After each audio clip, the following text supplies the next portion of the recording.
Today is Monday, September 20th, 2021. Coming up, Roland Martin Unfiltered, streaming live on the Black Star Network. Thousands of Haitian immigrants trekked from various parts of South America, ending up under a bridge in Del Rio, Texas, looking for a better life. Hundreds have already been deported back to their country by the Biden administration. Folks, what is going on the border? What about these deportations? Why is America accepting Afghan refugees but sending back Haitians? We're going to have a full breakdown and report, talking to policymakers and advocates to understand what is going on and what can be done. A Michigan teacher cuts a biracial girl's hair without her permission. Her father is suing for $1 million, claiming discrimination. We'll talk to him and their attorney. The prosecution rests in the R. Kelly trial. Now it's time for the defense to present its case. Two former white California police officers are indicted for beating a black teen. In today's Fit, Live, Win segment, are you making mistakes during your workout that prevent you from seeing results? Folks, it is time to bring the funk. I'm Roland Martin Unfiltered on the Black Star Network. Let's go. He's got it. Whatever the miss, he's on it. Whatever it is, he's got the scoop, the fact, the find. And when it breaks, he's right on time and it's rolling. Best believe he's knowing. Putting it down from sports to news to politics. With entertainment just for kicks, he's rolling. It's on go, roll, y'all.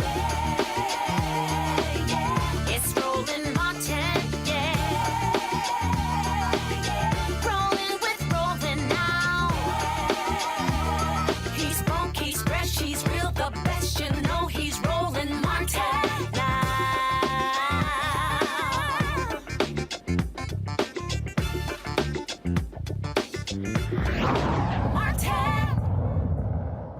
The United States is launching mass expulsion of Haitian migrants from Del Rio, Texas, as more than 12,000 sought entry.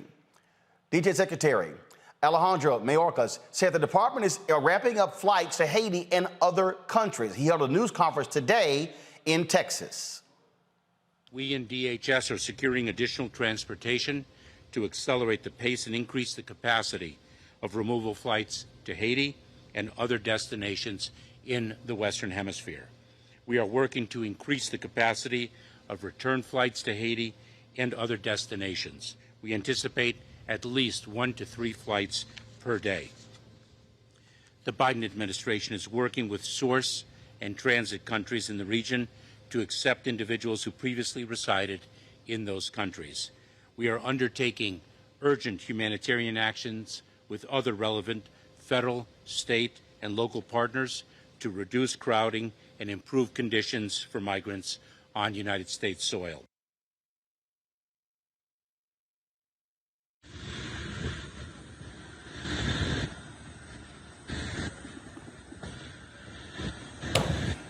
Folks, 3 flights with 145 passengers each arrived in Port-au-Prince earlier today. More flights are planned for tomorrow. Haitian officials are asking the U.S. for a humanitarian moratorium, adding the expelled migrants will likely not accept the expulsion from the United States. Thousands of Haitians migrated from Chile, Brazil, and Haiti, making their way to Del Rio, Texas last week. U.S. border officials say the migrants thought the border was open.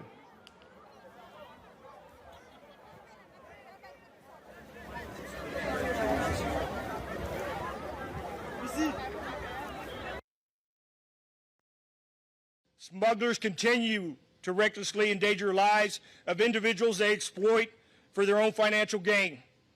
Many of these migrants cross through remote, harsh terrain and unpredictable weather to get this far. Many likely didn't make it. The smugglers leverage misinformation to mislead people. Some of that information is focused on the TPS. Let's be clear, only those individuals living in the United States prior to July 29th are eligible for temporary protected status or TPS. No one who arrived here this past week will be eligible to get TPS. So here's the fact. We are still enforcing the CDC Title 42 order, and those attempting irregular migration here will not be allowed to enter the United States. They will be removed and sent back to their country of origin as mandated under current laws. At today's White House press briefing, journalist April Ryan asked White House Press Secretary Jen Psaki why Haitian migrants are being treated differently than migrants from other countries. The process for Haitian migrants has always in this nation been different than other nations. You have people like Congresswoman Sheila Jackson-Lee, who's calling for equal treatment and fairness when it comes to the Haitians at the border. And overall, you're allowing Afghans to come in, Afghan supporters to come in, as well as Mexicans, and then Haitians are not allowed. Can you speak to that, the issue of equity and fairness? Absolutely, April, and I appreciate your question. Let me just take these different pieces side by side, right?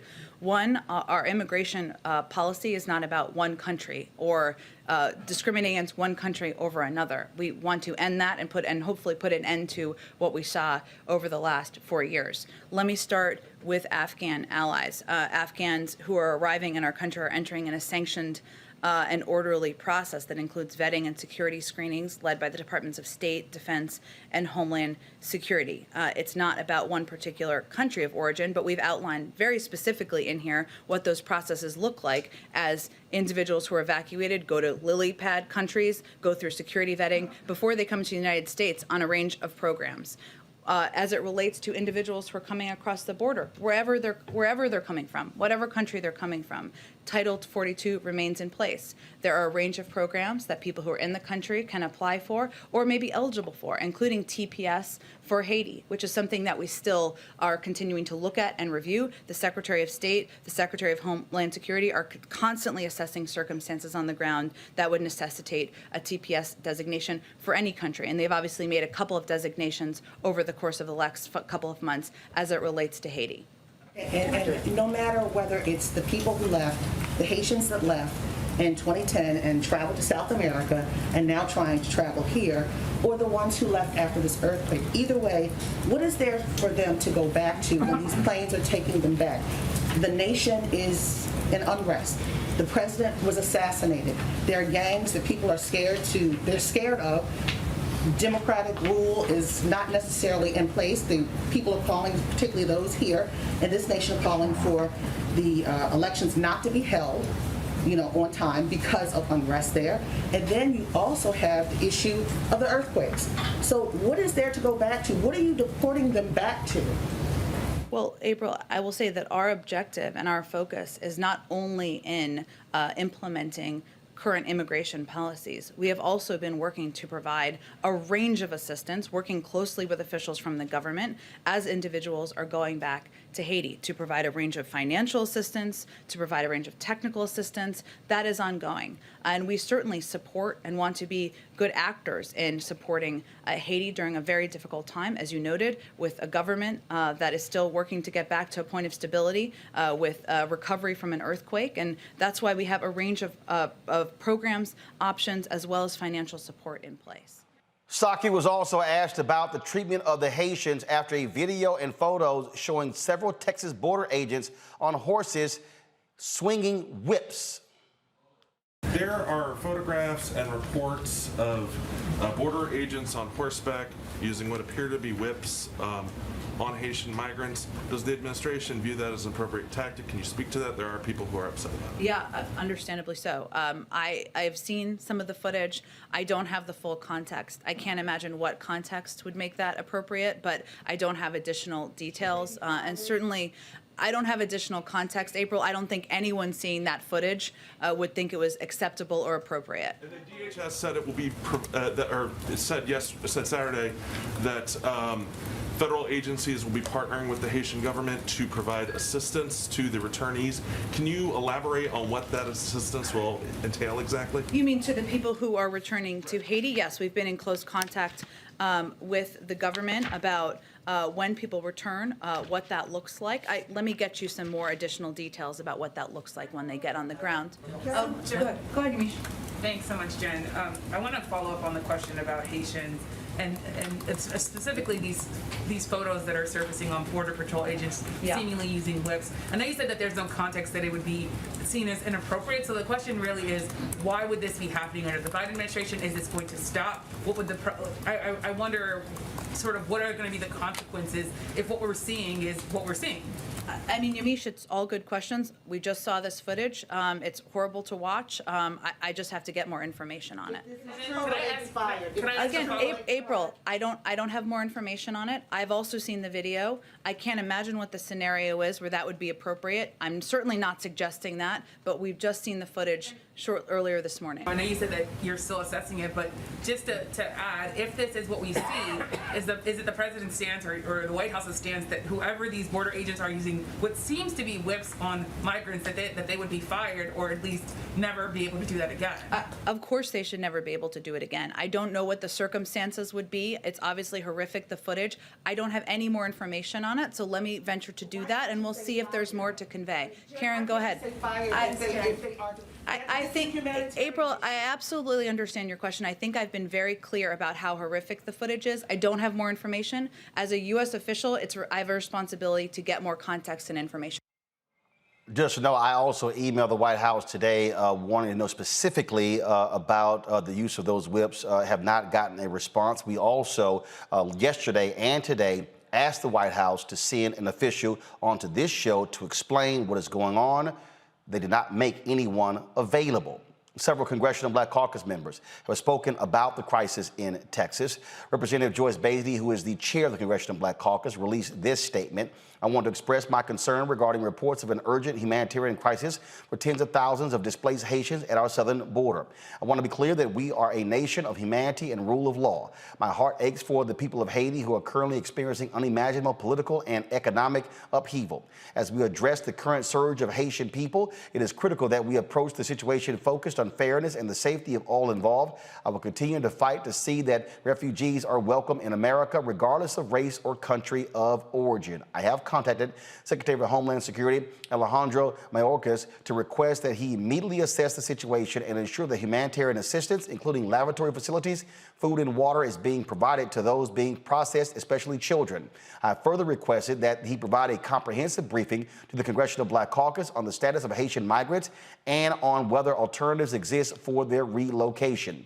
Florida Representative Val Demings also issued this statement regarding what's happening there. She said immigration reform to protect dreamers, Florida farmers, TPS recipients, and essential workers is critical for our economy and our future. The Senate must move forward, and they should do so with the understanding that in a democracy, the majority should be able to pass legislation to serve the American people. However, let's also be clear that we are only in the situation because inexcusable obstruction by Senate Republicans has nearly shut down Congress's ability to work for the American people. The Senate must find alternate pathways to complete this work, and every Senate Republican should be held accountable for opposing immigration reforms that will protect workers and an estimated $1.5 trillion to our economy and create 400,000 new jobs. Later in the show, we'll be joined by Congresswoman Yvette Clarke of New York. Folks, let's now go to several guests. Joining us right now is Judge Carlos Moore, his president of the National Bar Association, Brian Concannon, Jr., Executive Director of Project Blueprint, Patrice Lawrence, Executive Director of UndocuBlack Network, and Jean-Jacques Judy, pastor of Walk by Faith International Missionary Church, representative, first of all, International Missionary Church. Judge Carlos Moore, I want to start with you. What is the role the National Bar Association is playing along with the Haitian government or the people of Haiti regarding this crisis? Roland, the National Bar Association is simply calling for the rule of law to be followed. We do know that historically the United States has treated immigrants and migrants from Haiti differently than other non-Black migrants. And so we're simply asking for fairness, for humanitarian relief for individuals who have been devastated by a recent earthquake that has placed over 100,000 people, left them homeless, and then the political upheaval with the assassination of their president. They have no safe place to go. I'm going to look at Brian here. Brian, first of all, how did we get to this point here? Last year, of course, we had we had the deportation of Haitians back to the country. There was grave concern about COVID, not having, proper testing facilities in Haiti, returning folks back to that country. The Trump administration was doing that. Folks were blasting that. The actions that we're seeing right here from the Biden administration and under this DHS are shameful and despicable. And again, somebody has to answer how in the hell horses and whips are being used. That is certainly not the kind of image this administration should want to send out to this country and abroad. That's a great question, and they're both long-term and short-term answers. The long-term is that for decades, for centuries actually, the U.S. government has had policies that undermines Haiti's ability to provide basic services to its population and undermines democratic governance. That has inevitably created a demand for people to leave Haiti to find somewhere safe where they can live. In the short term, the Biden administration has been using Title 42, which is a public health measure that then Senator Kamala Harris said was illegal and not really advancing public health.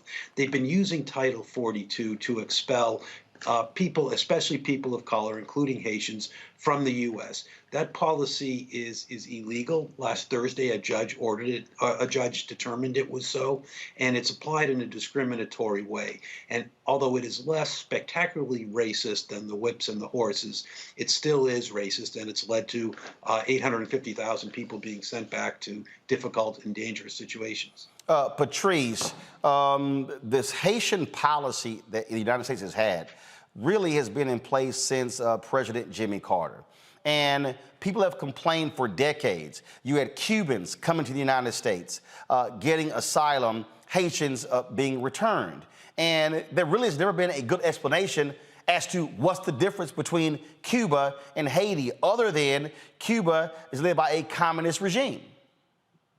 Roland, there is no explanation because the only explanation that can be possible is racism. There's absolutely no other reason for this. And that's even clearer with the images that we saw today. I'm really questioning, what year are we living in? Is it 2021 or is it the 1800s? Because what I saw today was slave patrol. What I saw today was Black people saying we are vulnerable. I've got my child with me. I've got my baby on the breast. I have got everything that I have brought with me here to seek assistance. And the United States saying that 15,000 people, 10,000 people is a crisis? Seriously? We can't handle that, but we are doing other things for other countries? It is shameful. It is absolutely disgraceful. It is absolutely shameful. And all of those racists, those savages on those horses need to lose their job immediately. We have to stop the war on Haitians. We need a system of care. We need to make sure everyone's tested for COVID if that's the problem. We need to get rid of Title 42, and we need to institute immediately Haitian parole. We have the tools to use, and the only reason we're here today is because we're under Biden and not Trump. If we were under Trump, this wouldn't even be a conversation. Pastor Judy, when we talk about, we talk about treatment, I mean, here's the question that somebody has to answer to. And that is, how can the United States easily, without any thought, relocate thousands of Afghan refugees? They're not, so if we had to use the argument of Cuba, the Afghans are not coming from a communist regime. So the question then is, all right, why is the United States treating Haitian migrants differently than they are Afghan refugees?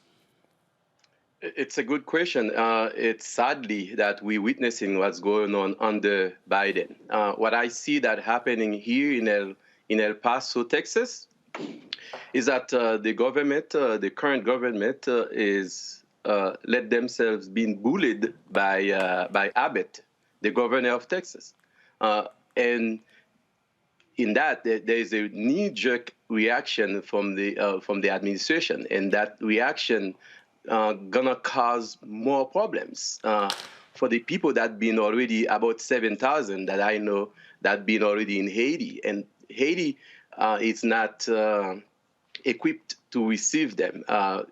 It's creating more problems for these people that are trying to find life. If we're gonna do anything about this problem, we need to go to Panama and Colombia and Colombia to fix it there. Not when they already cross all these countries and then enter even Mexico and now the United States. The United States, like the speakers already said, understand the situation in Haiti.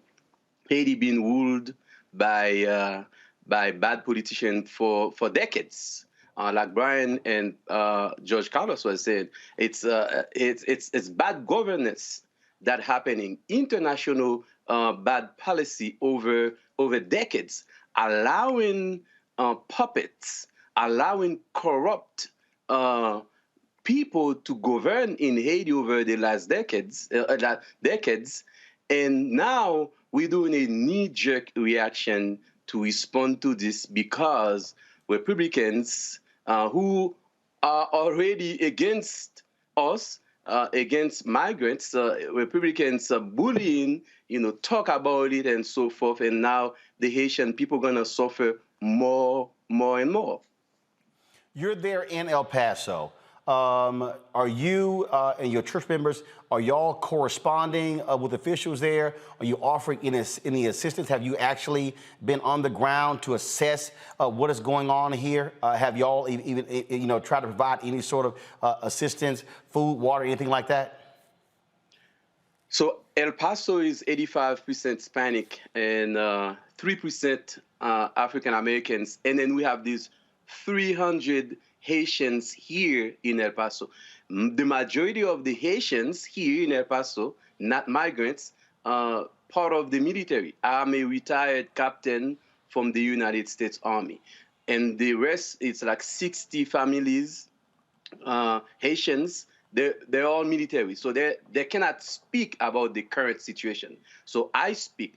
Today, the county judge released numbers of Haitians being processed through El Paso from Friday, talking about 1,500, and then starting today is gonna be 500 every day. The process that I'm saying is that to take them to the airport and then send them back to Haiti.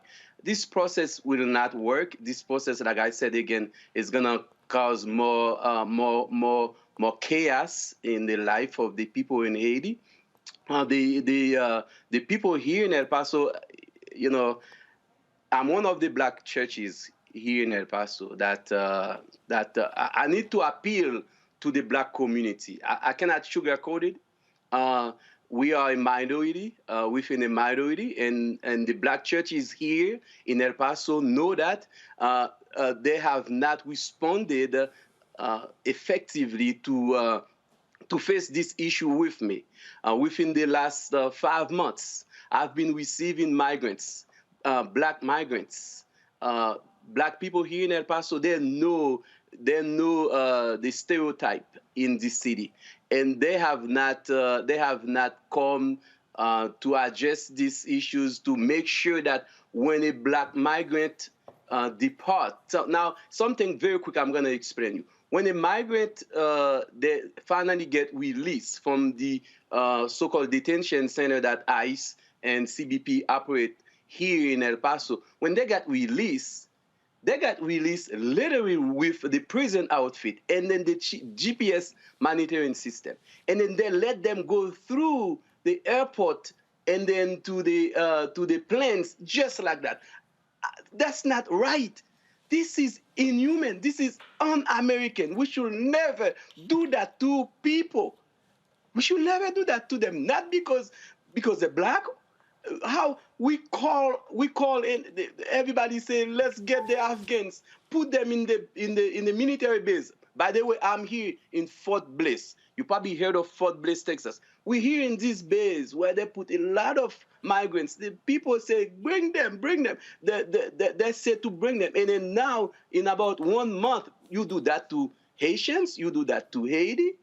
Come on, that's not right. That's not right. Here's what's interesting. I got folks, people who run their mouths, always smacking their gums on YouTube saying, Roland, you voted for Biden for this. Let me remind all of y'all who seem to be stuck on stupid, okay? Who sent Haitians back? Trump. Who did before Trump? Obama. Who did it before Obama? Bush. Yes. Who did it before Bush? Clinton. Who did it before Clinton? Bush. Who did it before Bush, the father? Reagan. Who did it before Reagan? Carter. So this is the point that I need people to understand. This is American policy. And that's the issue here. And we need to contend with that. Why does America have a different policy for Haitians than they have for Cubans? What exactly is the distinction for America freely accepting Afghan refugees or other refugees from around the world, but having a separate status for Haitians? So could someone answer to me, when someone is trying to seek asylum, what is the distinction that we offer in the country? Again, Carlos or Brian or Patrice or Pastor, where you're facing persecution in your country, or the various reasons that we give in this country? Anyone? So with Cuba in particular, we had the wet foot, dry foot policy for a very long time. Which Okay, just so said for the that person who don't know, what's wet foot, dry foot policy? it is exactly what it sounded like, which was that if you were Cuban and you came on a boat, you wet foot, and once you set foot on any type of American soil, dry foot, you are allowed asylum. You are allowed asylum. You can get a green card. You'll process by just the mere fact that you're Cuban. Now, Obama wound down that program, so I'm not sure where it is right now. And then for asylum, that is still an international right. But under the COVID pandemic, which of course we're still in, Trump decided to say that he could use Title 42, something that's been around for a really long time.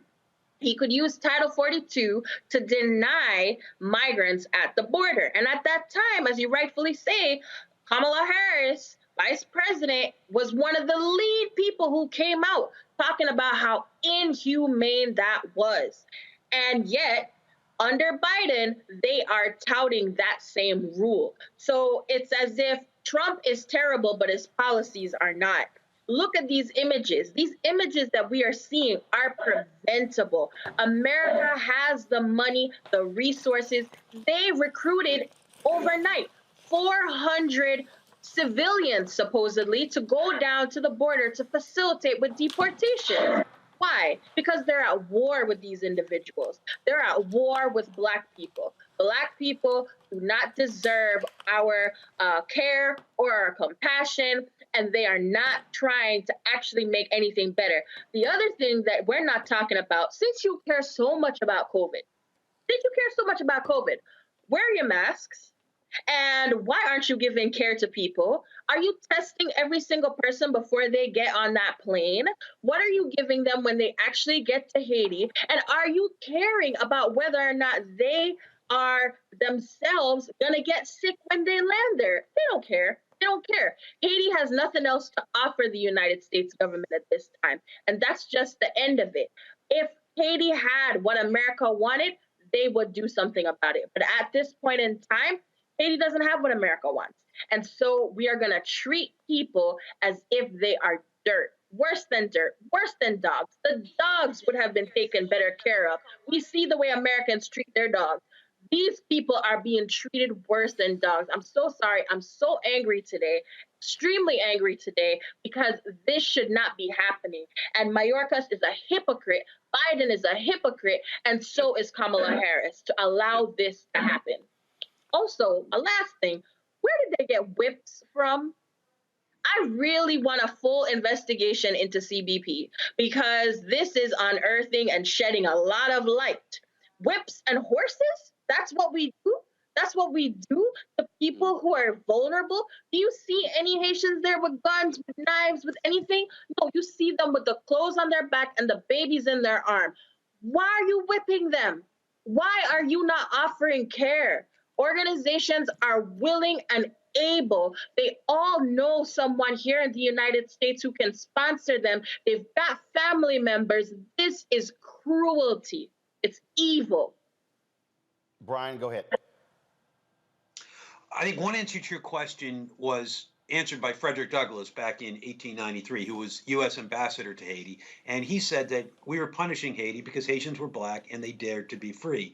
And I think, unfortunately, that is still the case today. As we know, the Customs and Border Patrol has white supremacism deeply entrenched within its ranks. And even this policy, Title 42, was started by Trump advisor Stephen Miller, who's a known white supremacist. And it was not done to stop COVID because he tried to use the same thing for mumps before COVID came along. He just wanted to help preserve the white majority in the United States. And that's what this is all about. And the Biden administration may not like that, may not like Stephen Miller's policies, but they are certainly continuing them, either because they like them or because they're unwilling to stand up against the white supremacists. And as long as people who profess to not like white supremacy are not willing to stand up against it, this is going to continue. Carlos, the reality is the Biden administration does have a problem. When you had then U.S. Senator Kamala Harris speaking out against this, now she is vice president. The other issue is this here. Biden also put her over the border.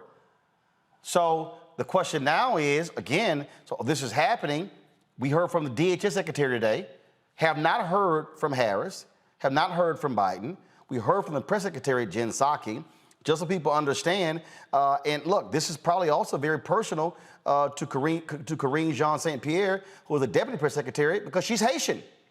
And so, again, I reached out to the White House yesterday and specifically said I wanted an administration official on the show today. They got back with me saying the DHS secretary was having a press conference. I said, no, I want someone on the show to explain. No one was offered up. And so they have some serious questions to answer when you talk about this treatment here. And I specifically asked about the horses and the whips, did not get an answer. Roland, from the National Bar's perspective, the Biden administration is sending mixed signals. Just last month, the Biden administration redesignated Haiti a TPS beneficiary nation, where those Haitians already in the country do not have to be deported immediately, repatriated immediately because of the violence and political instability. And yet now you have the Biden administration allowing people to go back without the benefit of seeking asylum in this country when they get to the port of entry. Or, it's baffling to the National Bar Association. So we're simply asking the Biden administration to stop sending mixed signals. Or are you going to do right or are you going to do wrong? You can't not do both. So the question now is what happens next? Because not only that, you also had conflicting statements coming out of Haiti, where some were saying we'll welcome them. Others like, hold up, it's a moratorium. So the other question is this here, what exactly is the Haitian government officially saying with regards to this crisis? Pastor Judy, can you answer that? One thing that we have not received any response yet, one question we ask, because the president of Haiti just got assassinated about a month and a half. Normally, for deportations to take place, the head of state, like a president, elected official, supposed to be the one signing, accepting those Haitians. Now, of course, there's so many corrupt officials in Haiti right now working with the U.S. embassy that probably work some deals. Questions need to be answered about how do they accept those migrants, those Haitians. There's some Haitians that left Haiti after the earthquake. They already settled in many places. Haiti is the last place that they will go because the ties is limited because they've been away from Haiti for so long. So the question today is who signed, who accepted them, who allowed it, or is the administration just by force just enter Haiti because Haiti is unstable right now? So as far as officials in Haiti, it's nobody really in charge because not too long ago, the prosecutor sent a letter to interview the current prime minister. The prime minister turned around and get the prosecutor fired. So, I mean, the things that we need to talk about also is that who is in charge in Haiti, and who does the administration work with in Haiti to do things. From a Haitian perspective, it's some shady thing is happening right now, and these people, they need to come to your show and to respond to those hard questions. How did that happen? How do we treat Haitians like that? Like you were talking about the question about Cuba and Haiti. You know, I came here in the United States in 1994 based on asylum. My asylum application from Haiti was granted because when I was in Haiti, I was working in Radio Classique in Haiti. So there was, nowadays, when the Haitian, even though they have credible fear of persecution, torture, and death, they say that, oh, it's all economical because they don't have anybody that talk on their behalf. Cuba have a lot of people talking on their behalf. Now I'm appealing to the African American community to start helping us, to start helping this country in the Caribbean that's been so long been mistreated, abused by the U.S. and by their own. Well, in fact, on that particular question, I mean, I raised this question a couple of months ago, and I said, in terms of, look, there's a very strong Cuban-American alliance, groups that are in this country, especially in Miami-Dade. And everyone keeps telling me that you have these very strong Haitian-American organizations. Okay, the question is, where are they? You know, who right now is doing the lobbying? Who is doing the pushing on this administration? Who is reaching out to black media? Who's doing that? I mean, do any of you know, how are they being organized to do this? I reached out to a couple of folks, and they were like, hey, call this state official in New York, call this person here. And so, Patrice, what is happening there? Are they marshaling the forces to be able to drive this? Or are they going to be on black radio? They're going to be sitting here, even planning impromptu protests outside of the White House or anywhere in D.C. What is happening there? Yeah, absolutely. So I'm here because I come from an organization that it has Haitians, that we are undocumented black people all across the country. So that's the first part of it. There are other people that I know that are on the border right now. I know Haitian Bridge Alliance, Gerline Joseph, she may have been on your show before, and she is currently in Del Rio. She's been there since last week. She's monitoring what's going on. We are present. We are there. When it comes on to protests and stuff, I'll tell you from my experience even, and I've had a few protests in the Capitol. I'm here in Washington, D.C. When we have protests, do you know how they greet us? They greet us with dogs. They greet us with dogs going in and out of who we are, whether or not we have Congress people present. The way that they treat us is so bad. So bad. So, of course, we'll continue to do that. We'll continue to rally. We'll continue to do all the things. But we just finished that fight, actually, for Haitian TPS. And when that was granted, Secretary Mayorkas came to Miami, and I was there in Miami, and he said, oh, I love the Haitian people. I'm going to help the Haitian people. I'm so sorry it took me so long to designate TPS. And yet, a month after the designation has been extended, this is where we are. It doesn't make sense. You know why it doesn't make sense? Because it is not being done for humanitarian reasons. It's all politics. It's all politics. And so they're going to listen to who they want to listen to. Extremists, the Republicans, the favor that Biden is supposedly trying to curry for whatever reason, and others who are scared of the situation and scared of black people. Plain, straight, and simple. But we'll continue to use our power. Why doesn't the mainstream media have us? Oh, well, right? well, I can tell you that that's a real easy answer. because, look, you barely got African-American issues covered. You damn sure not going to have Haitians.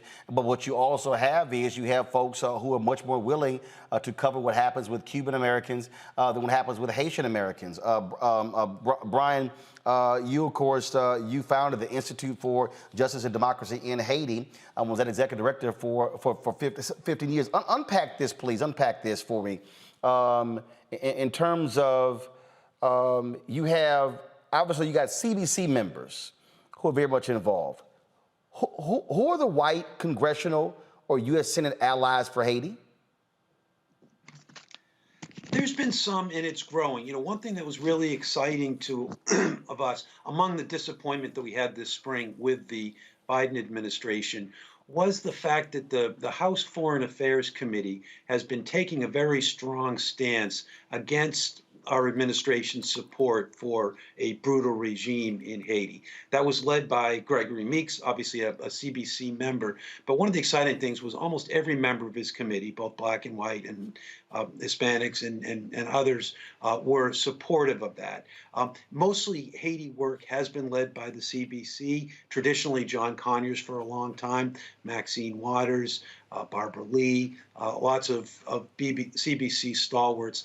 But definitely less so by the members of the white Congressional Congress. On the Senate side, Senator Ed Markey has been stepping up for Haiti in the past. But you know, obviously, you need a lot more. You need people willing to stand up against the Democratic administration. I mean, there's much more willingness to stand up for the Trump administration for calling Haiti a shithole country than it was for standing up against the Biden administration for treating Haitians the way we're seeing on television. Well, today. here's what I mean by that. So you take Florida Senator Marco Rubio. That's a huge Haitian American contingent there in Haiti. He said nothing. I'm about to send a tweet out right now.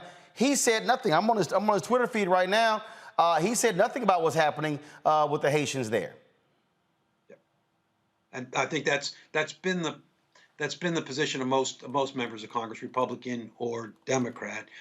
They're not speaking up. And again, I mean, I don't think I have to add to what everybody else has been saying. There's no way of making the distinction other than on the basis of skin color.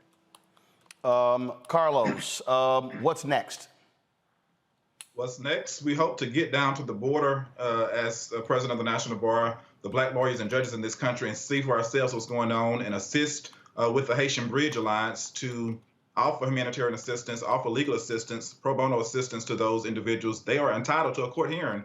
They are being immediately expelled from this country without benefit of petitioning the country of the government for asylum. And that is wrong. We want the rule of law to rule the day, to carry the day, and we will fight and not sit silent until justice and the rule of law prevails in this country. Pastor Judy, for you, what should happen next? I think what next is that there's a bigger awareness that just been brought to the attention of the American people and to the black community, is that what you see under the bridge in Del Rio, Texas, it doesn't happen there. We have to go back to see over the past 50 years how the United States of America has been mistreated Haiti by putting bad people in power in Haiti, by setting up bad conditions for Haitians to live in Haiti. What we see that happen under the bridge is the eye-opener that we should never abandon this place. What took place under the bridge when we see people being mistreated, people having makeshift environmental protection, it's giving us a bigger picture as a whole that we need to do something positive. We need not to respond to Republican bullying us. We need to continue forward. Like things that took place in the past, actually for Haiti, the Congressional Black Caucus being in the forefront. Now I understand Biden is the president, is the Democratic president, they're kind of silent. They need to come back and start talking again, start bringing awareness. We need to take off the gloves. The Black Lives Matter. We need to get involved about this minority of Black in Haiti being mistreated for too long. And the real is to let us know that, oh, Haiti still exists. Haiti, we need to do something more positive about that place. Patrice. And Dr. Black will continue to organize. In the past week or so, we were able to organize a letter that came from Congress with about 50 Congress people. It needs to be much more. We had another letter that was sent to the administration that had over 300 advocate organizations, national, state, and local. It needs to be much more. And we are calling on all of the viewers to treat this situation as how they treated the kids in cages. Let the whips on horses be the same reaction as kids in cages.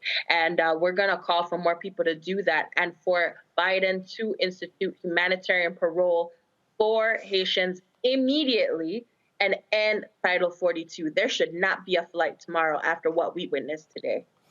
All right, folks. Look, we certainly are going to keep our focus on this, and we want absolutely someone from the Biden administration to come on to explain this policy, especially Title 42. In addition to that, expect to be hearing more from Congressional Black Caucus members, Congresswoman Yvette Clarke. They're actually in a meeting as we speak with Vice President Kamala Harris on another issue, and hopefully when they come out of that meeting, we'll be able to hear from Congresswoman Yvette Clarke. So Judge Carlos Moore, Brian Concannon, Patrice Lawrence, and Pastor Jean, Jacoby, Judy, I certainly appreciate all of you being on the show. Thank you. All right, folks, gonna take a break. We come back, we'll have our panel, and we'll unpack this further and break down other news right here on Roland Martin Unfiltered, streaming live on the Black Star Network. Back in a moment.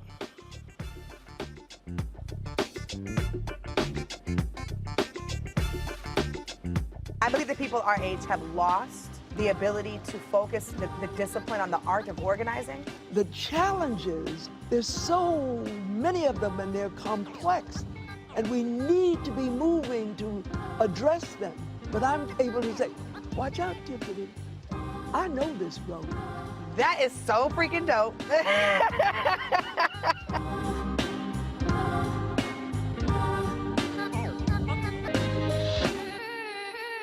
Time to be smart. Roland Martin's doing this every day. Oh, no punches! Thank you, Roland Martin, for always giving voice to the issues. Look for Roland Martin in the whirlwind, to quote Marcus Garvey again. The video looks phenomenal, so I'm really excited to see it on my big screen. Support this man, Black Media. He makes sure that our stories are told. See, there's a difference between Black Star Network and Black-owned media and something like CNN. I got to defer to the brilliance of Dr. Carr and to the brilliance of the Black Star Network. I am rolling with Roland all the way. Honored to be on a show that you own. A Black man owns the show. Folks, Black Star Network is here. I'm real revolutionary right now. Roland was amazing on there. Stay black. I love y'all. I can't commend you enough about this platform that you've created for us to be able to share who we are, what we're doing in the world, and the impact that we're having. Let's be smart. Bring your eyeballs home. You can't be Black-owned media and be scared. You dig?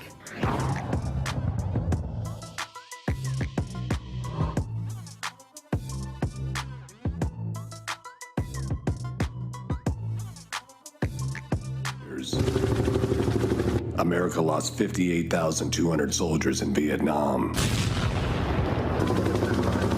Under Ron DeSantis' disastrous leadership, Florida has lost 47,000 people to COVID. Every day I come to work, I feel like I'm going to war. I feel like it's a battlefield.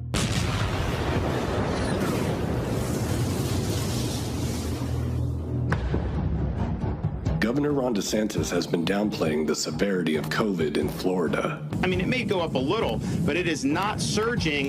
Just like the Secretary of Defense and generals did in Vietnam.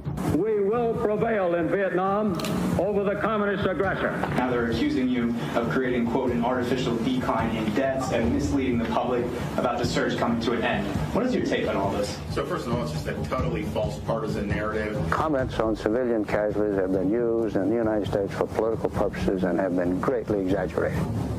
There's been a lot of misinformation. Soon, Florida will surpass the number of Americans dead in Vietnam.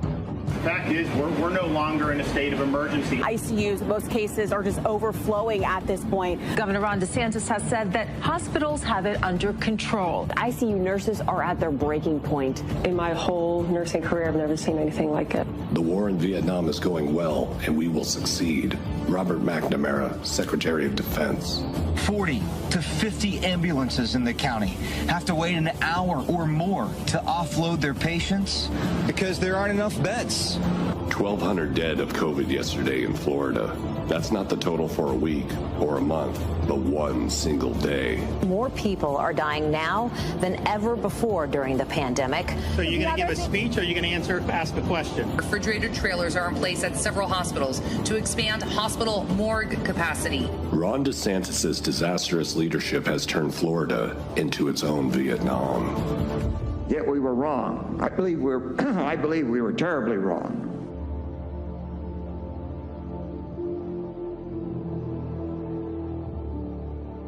Hey, yo, Peace World, what's going on? It's the Love King of R&B, Raheem Devon. Hey, I'm Cupid, the maker of the Cupid Shuffle and the Wham Dance. What's going on? This is Tobias Trevelyan. And if you're ready, you are listening to and you are watching Roland Martin Unfiltered. Folks, this is a drone video from the folks at The Insider that gives you a sense of how expansive and how major this issue is, where you have upwards of 12,000 Haitian migrants there on the border. So check this out.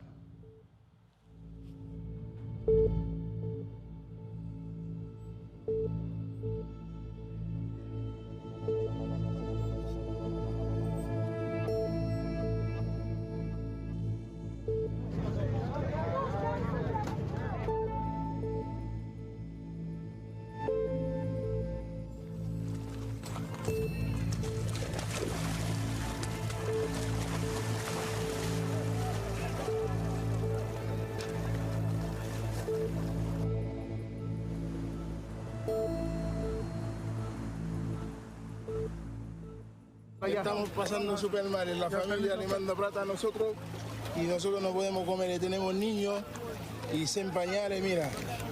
Ahora tengo que cruzar al lado mexicano con la plata mojada para poder ir a comprar algo para el niño y no tenemos nada ya.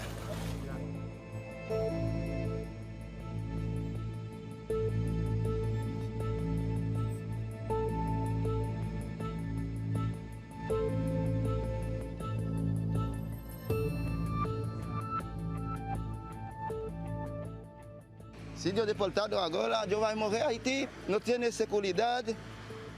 Haiti, só bandido. Tem guerra civil todo dia. Muito complicado, porque não tem dirigir Haiti, não tem nada.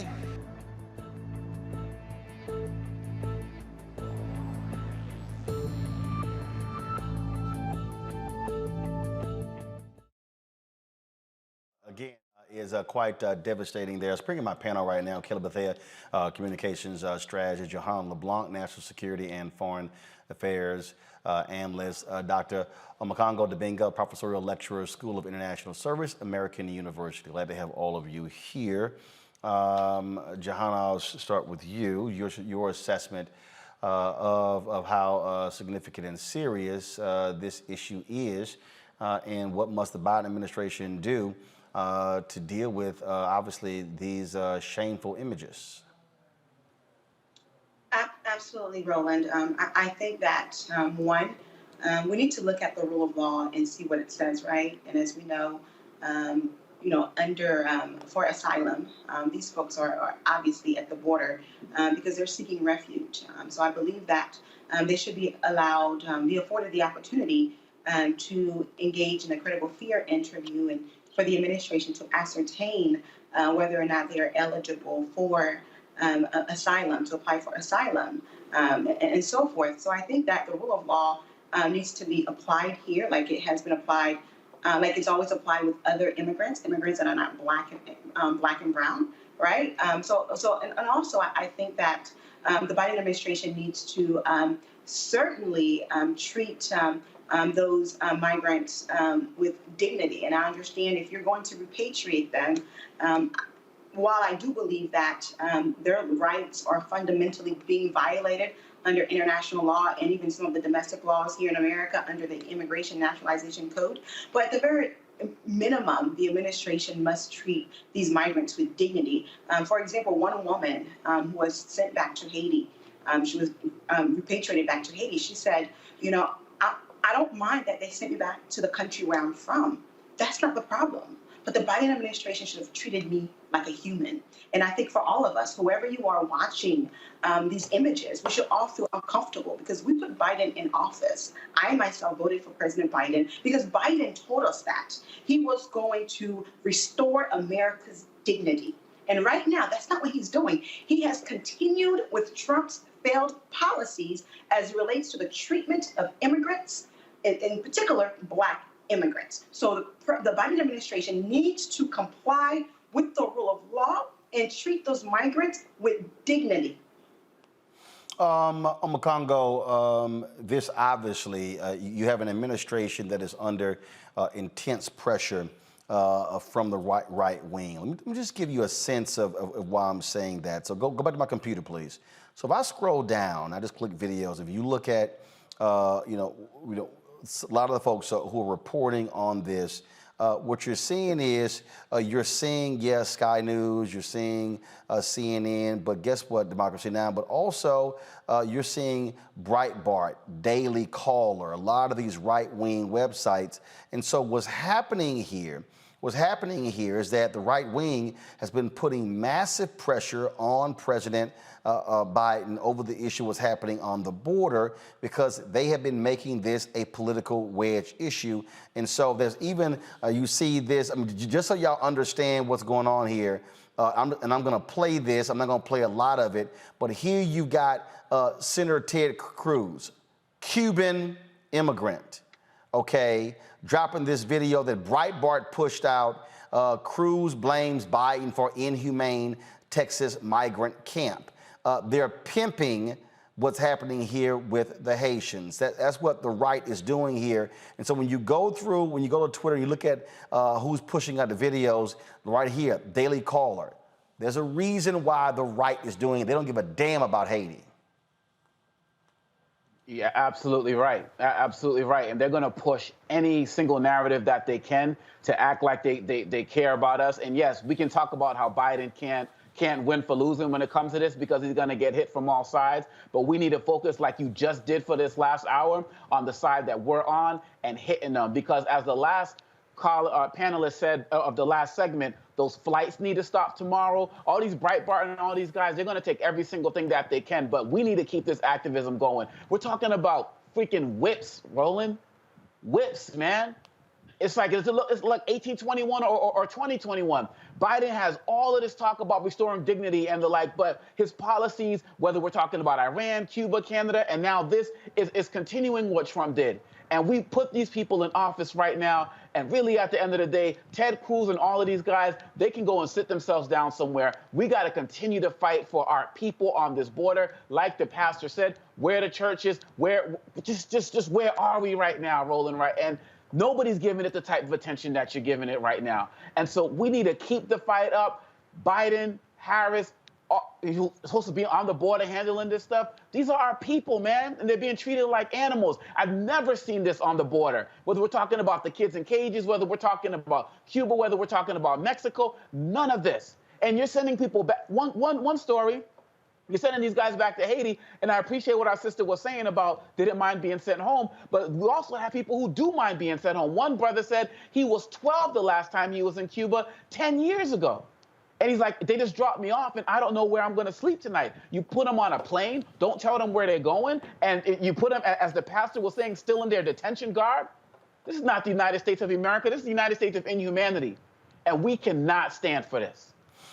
Kelly, when we look at what's happening. You heard the pastor there. You heard the man even in that video who says, yo, we don't know who the hell is in control in Haiti. It is a country that is rudderless when it comes to leadership.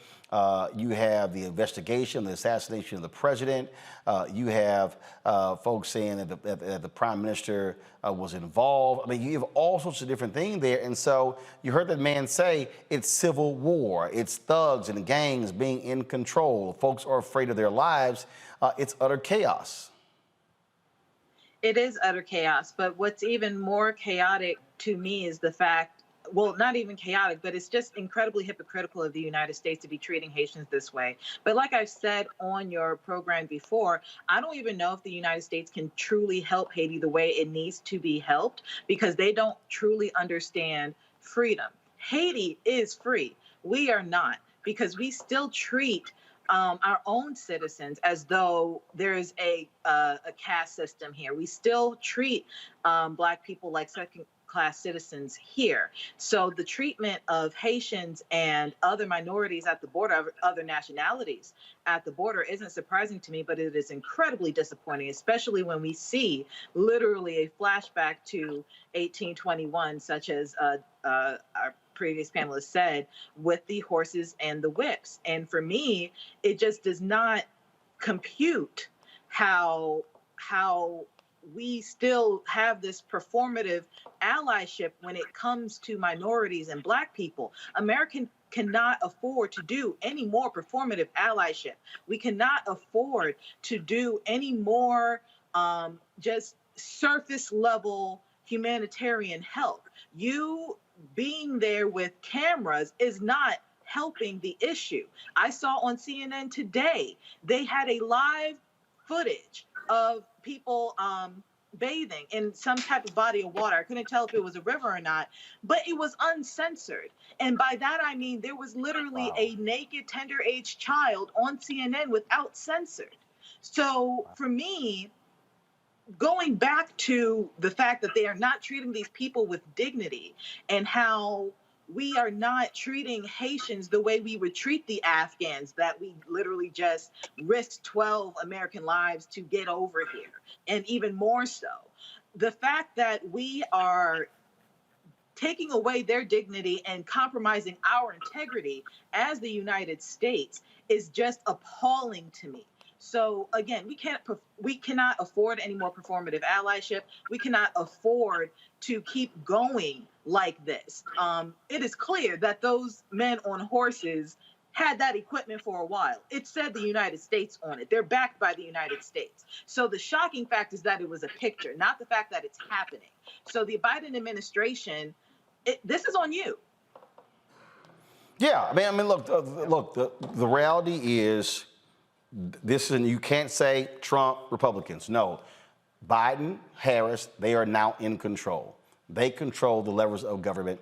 And so the buck stops with them. And you saw in that news conference how April Ryan was pressing Press Secretary Jen Psaki, who was not happy at all with how aggressive she was doing so. But these things have to be answered because what we're seeing is dead wrong. And again, I'm going to go back to what I keep saying over and over and over again, and that is there has to be a reckoning as to why there's a separate policy in the United States for how Haitians are treated compared to Cuban Americans and others. The reality is this: if there were 12,000 Cubans trying to make their way into the country, they would not be boarded on planes and flown back to Cuba.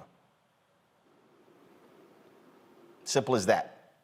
Simple as that. So that absolutely must be dealt with. All right, folks, I got to go to a break. Johan LeBlanc, we certainly appreciate it. Thanks a lot. When we come back, folks, we'll talk more on Roland Martin Unfiltered on the Black Star Network.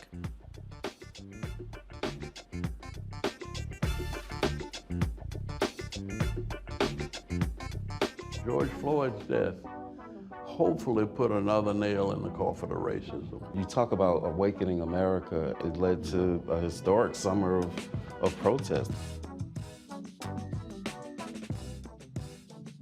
I hope our younger generation don't ever forget that nonviolence is soul force. Priceless.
Time to be smart. Roland Martin's doing this every day. Oh, no punches! Thank you, Roland Martin, for always giving voice to the issues. Look for Roland Martin in the whirlwind, to quote Marcus Garvey again. The video looks phenomenal, so I'm really excited to see it on my big screen. Support this man, Black Media. He makes sure that our stories are told. See, there's a difference between Black Star Network and Black-owned media and something like CNN. I got to defer to the brilliance of Dr. Carr and to the brilliance of the Black Star Network. I am rolling with Roland all the way. Honored to be on a show that you own. A black man owns the show. Folks, Black Star Network is here. I'm real revolutionary right now. Roland was amazing on there. Stay black. I love y'all. I can't commend you enough about this platform that you've created for us to be able to share who we are, what we're doing in the world, and the impact that we're having. Let's be smart. Bring your eyeballs home. You can't be Black-owned media and be scared. You dig?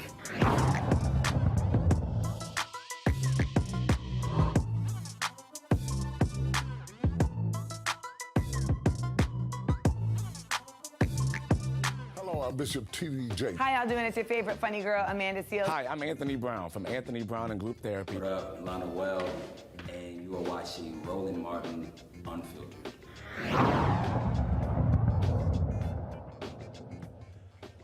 Prosecutors in the R. Kelly sex trafficking trial rest their case after calling 45 witnesses over the past month. Several women and 2 men in Kelly's inner circle testified he was grooming them for unwanted sex and psychologically tormenting them. The defense will now begin calling former Kelly employees to cast doubt on some of the accusers' accounts. Kelly has denied any wrongdoing. Kelly Bethea, I'll start with you. Again, the R. Kelly defense, they got an uphill battle on their hands. I don't even think it's uphill. I think they already lost the war on this. This is just a matter of constitutional rights at this point, in the fact that R. Kelly is entitled to an adequate and effective defense. Frankly, what he did was indefensible. We have known for 20 years that R. Kelly is a pedophile. He is also a hebephile. He is a disgusting human being who happened to have been talented, not talented to the point of that he's above reproach, but he was talented nonetheless. He was a musician, but that does not excuse his behavior to the tens of possibly hundreds of Black girls and young Black women that he has assaulted, that he has raped, that he has. Hold up. We cannot say he's assaulted and raped because he hasn't been convicted. I understand your allegedly. Point. Thank you. Allegedly. I said, but as a lawyer, we can't make that because he's not been convicted.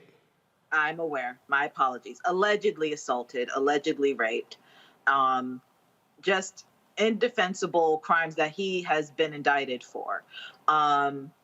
He needs to go to jail. Should he be found guilty, which I, at this point, have no doubt that he will be, he needs to be up under the jail.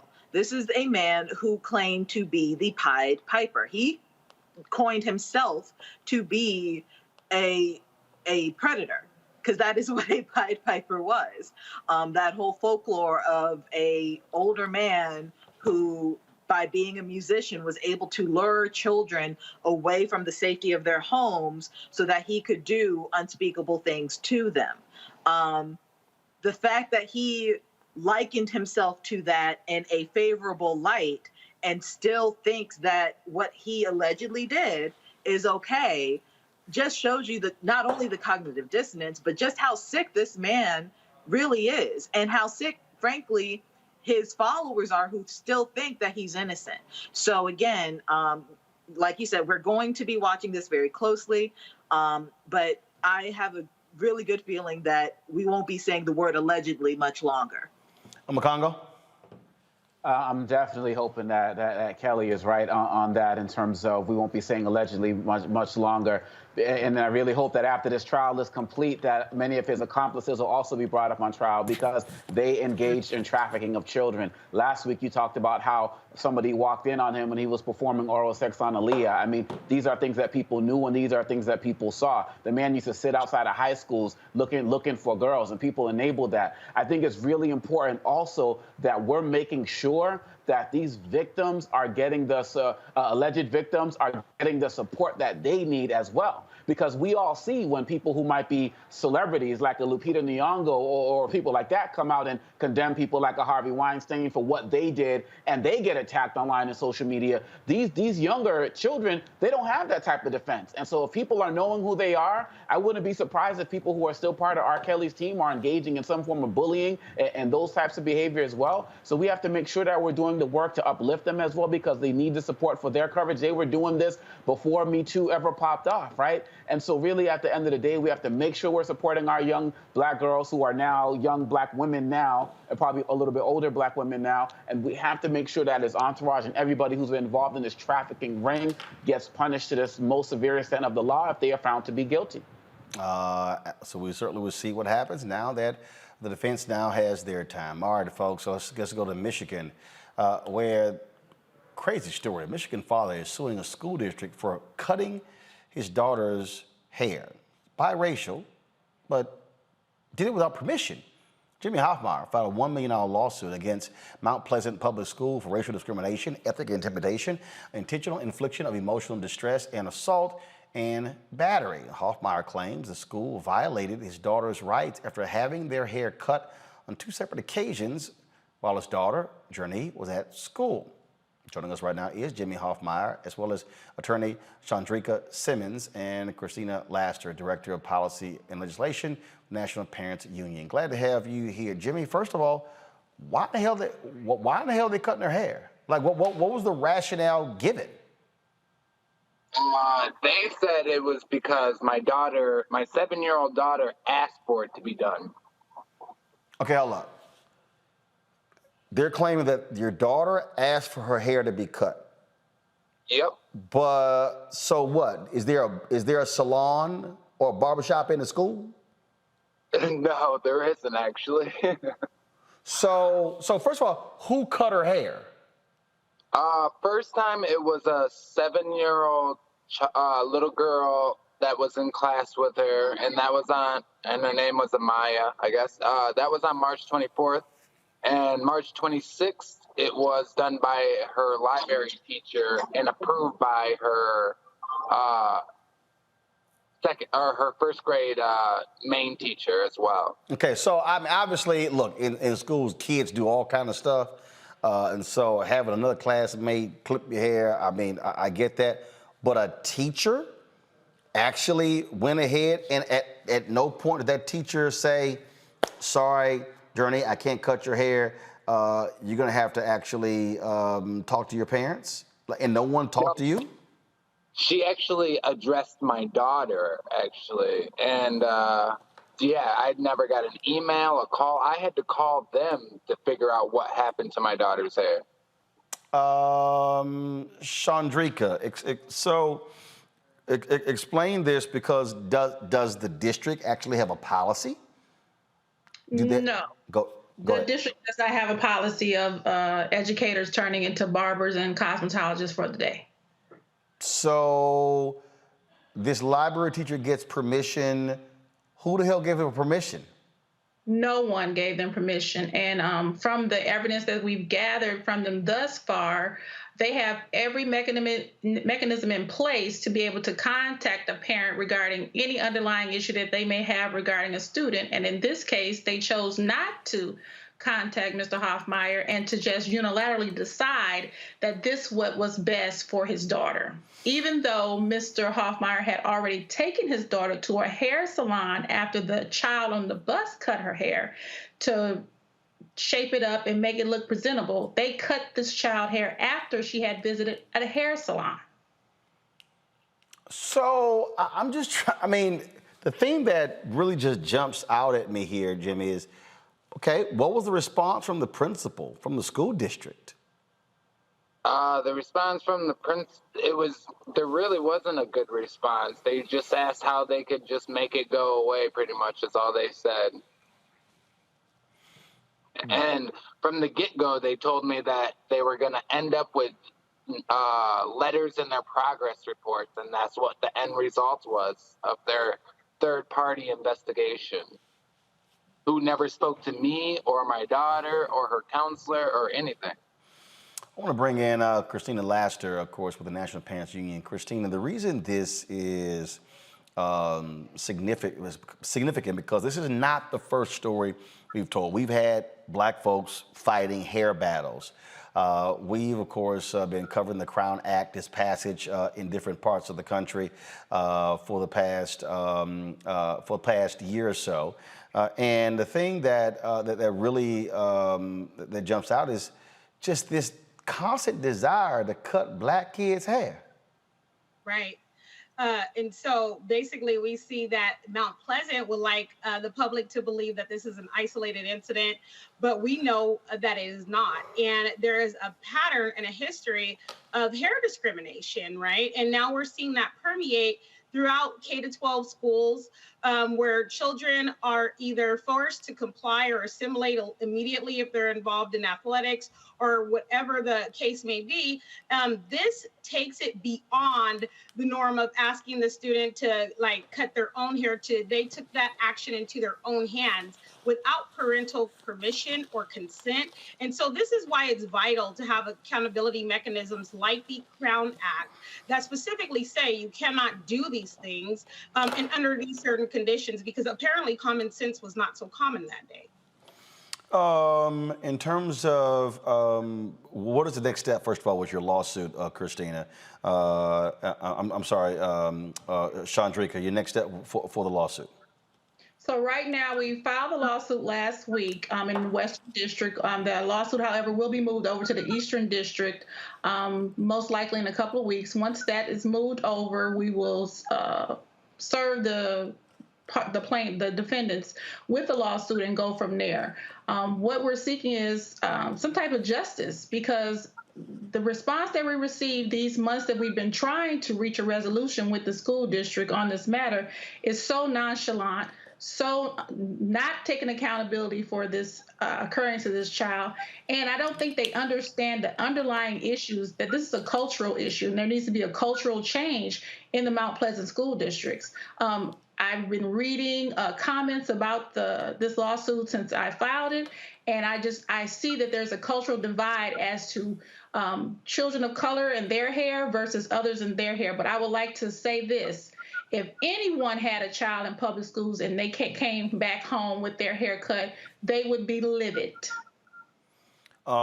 Jimmy, obviously you get a response from the principal. How about the school board? The school board, we haven't gotten any response from, really. We've tried to show up at school board meetings and have them address things, and they've never responded back. Wow, well, that is certainly very strange there, and I must say, Christina, we keep seeing this, and for a long time you had black parents who, played the get along game. Now you got people who are saying absolutely not, especially since you have more African Americans who are wearing natural hairstyles and are fighting a lot of these dress code policies that frankly discriminate against black folks. Right. And what we do know is that we can't legislate hard changes, but we can legislate justice, right? This is the importance of having the Crown Act in places for accountability, because as you heard from Jimmy Hoffmeyer, we tried to use the proper protocols and procedures to address the school and the school board and ask for them to hold themselves accountable, but they were unable to do so. And so as the public may see it as, oh, just a ploy to, try to raise suit and get money, that is not the situation. We actually went through the proper procedures and channels to try to get them to hold themselves accountable. But what we realized is that they were not willing to do so. And so now we will pursue justice in the court and remedy in the court. And that is just basically what I admonish all parents to do in situations like this. Don't just leave it in the hands of people that aren't willing to hold themselves accountable. Pursue justice by every means. All right, then. Jimmy Hoffmeyer, Chandrika Simmons, and Christina Laster. I certainly appreciate it. Thanks a lot. Let us know what happens with this case. Thank you. Will do. Thank you very much. Omakongo, I want to start with you. Again, this is a constant attack on blackness. This is why the Crown Act should be federal law. There have been different states and counties that have actually passed it, but it actually should be a federal law that deals with hair discrimination. It absolutely has to be. And I'm glad you asked the question about the school board, because this is actually connected. I'm thinking of a story from the York Central School Board in Pennsylvania where they've banned a whole bunch of books in, this whole critical race theory faux argument. And they're banning books like about Rosa Parks and so on and so forth. But, they're just banning books with brown people in them. And one of the books was Hair Love, right? A book that was widely celebrated for showing the beauty of young black children's hair. And so when people think that these are isolated incidents, this is systematic. I'm thinking about that wrestler who had his hair cut and still went out there and won the match. We need the Crown Act to be federal, and all of the parents out there. And for these teachers and these librarians and whoever who feel like they can just have the right to have access to our bodies in any way, shape, or form like this, I'm glad that there's national attention to this, because that father deserves better. That child deserves better. And so the Crown Act needs to be the case. It needs to be federal. But we also need to realize that this is also connected with everything that's going on in these school boards against, quote unquote, critical race theory being taught in schools. This is part of that whole movement that these guys are after, and we have to continue to fight it.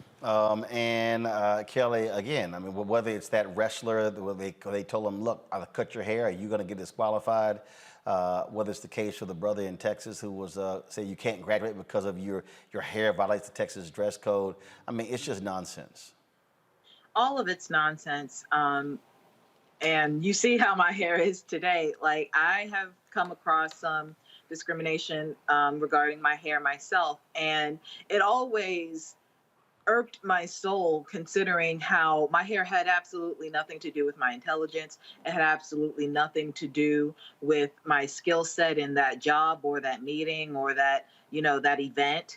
My hair is my hair, and it should never have to be a political statement, just being yourself.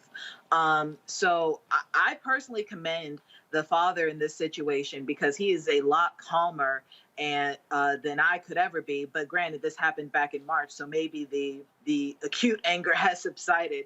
But I commend him for his grace on this issue, and I also commend him for actually not only standing up for his daughter, but at this point, he's standing up for all the kids who are in this jurisdiction who have similar issues regarding their hair, because their hair should not be an issue at all, and yet it is. I had questions regarding the status of the Crown Act in Michigan. Like Doctor said just previously, it should be federal law, but until that point, every state should have some type of legal safeguard when it comes to hair discrimination. That's why the Crown Act was even legislated and designed for legislation in that regard. But I would also press criminal charges if possible, because at the end of the day, this is assault on two ends. This is assault on the civil side, which is where they're seeking damages. But this is also assault on the criminal side, because someone touched a child without parental consent or without the consent of somebody who could give consent. So I would be interested to see if somebody's going to go that legal route as well. All right, folks, let's talk about COVID, where Pfizer says it has a vaccine that is safe for children ages 5 through 11. With pediatric infections on the rise, many parents are eager to vaccinate their children. The vaccine is already approved for children ages 12 and up. More than 5 million children have been diagnosed with COVID since the start of the pandemic. The FDA will decide on the safety of Pfizer's vaccine for children in the coming weeks. Today, there are 42.9 million reported cases of COVID and 692,000 deaths. In Alabama, there were more deaths than births last year. This is the first time the state that's happened in more than 100 years. Alabama has 64,714 reported deaths and 57,641 births in 2020. The state is battling a war against, of course, the highly contagious Delta variant and running out of ICU beds. Of course, they've had 770,000 reported cases there as well, and 30,210 relate COVID deaths. Not only that, though, the thing that's also that has to be dealt here is that a CDC study finds that the Moderna vaccine is best at preventing COVID-19 hospitalizations. And so that's one of the issues there as well. And so now, all of the FDA says all of the COVID-19 vaccines work well at protecting against COVID hospitalization, but Moderna is better. And so what we're dealing with now here, Omokongo, is, again, what do we do? How do we deal with children who are being impacted? And so Pfizer put the press release out. It has not been certified by the FDA that the Pfizer vaccine is better for kids 5 through 11. Yeah, and for a lot of parents, it's such welcome news. Another milestone today is that we've passed the number of people who've actually died during the flu of 1918 as it relates to the COVID pandemic today. So it is getting worse. You talk about Alabama on track to do that again this year. And you look at New York, you know, where a lot of students who came into the school year came in already testing. They already had COVID going in, and the school has already shut down. We need this, man. We need this out there. Parents are, you know, I got 3 kids, and, you know, my youngest is 6 years old. And so this is something that's on my mind on a regular basis as well. And really, quite honestly, at the end of the day, it's really sad when you see that a lot of what's happening is because governors are just not taking action. They're blocking things like mask mandates and the like. And we have preventable deaths right now. And you talk about the number of children who are getting COVID going up. And I don't know what's going to go into the fall, man. We got another holidays coming up with Thanksgiving and Christmas coming up. So people and Kwanzaa and everything. So I don't know if we're going to have more surges, but our kids need a level of protection, particularly when our political so-called leaders are not going to fight to protect them and do whatever they can to score political points. So I'm happy for this news today. And again, it's safety. Parents want their kids to be safe. Bottom line is those who are under 12, best bet they got is to keep washing their hands, have safe distance, and to wear those masks, Kelly. But the problem is you got these Republican governors who are fighting mask mandates in schools. It's absolutely ridiculous. To me, it just feels like these politicians do not care about our kids, because it does not make sense that you are fighting against preventative measures against a global pandemic by telling people not to wear, frankly, the one thing that can keep them from getting it outside of a vaccine. It is absolutely ridiculous to me. And these poor kids, they don't have safeguards like the adults do, being the vaccine. Finally, Pfizer is saying that ages 5 to 11 are able to get it, but we don't know if these parents are going to give the go-ahead to get this vaccine to their kids because of the vaccine hesitancy and the vaccine, frankly, just the vaccine point. It's incredibly frustrating to me that these children have to rely on those who also do not care about them to the extent that they should.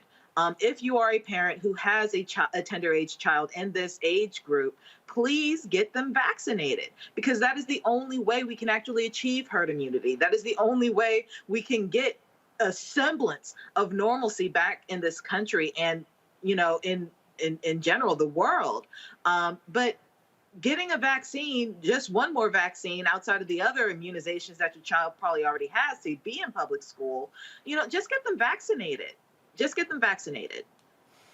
Well, you still got a lot of folks who say disagree with that, but you know what? You got folks who are still impacted, such as comedian Chris Rock. He says he has COVID-19. He also was vaccinated, but in a tweet he stated, "Hey guys, I just found out I have COVID. Trust me, you don't want this. Get vaccinated." Speaking of getting vaccinated, wife of Reverend Jesse Jackson Sr., you know what? Before, she didn't want to get vaccinated for COVID. Oh, she now is urging people to do so.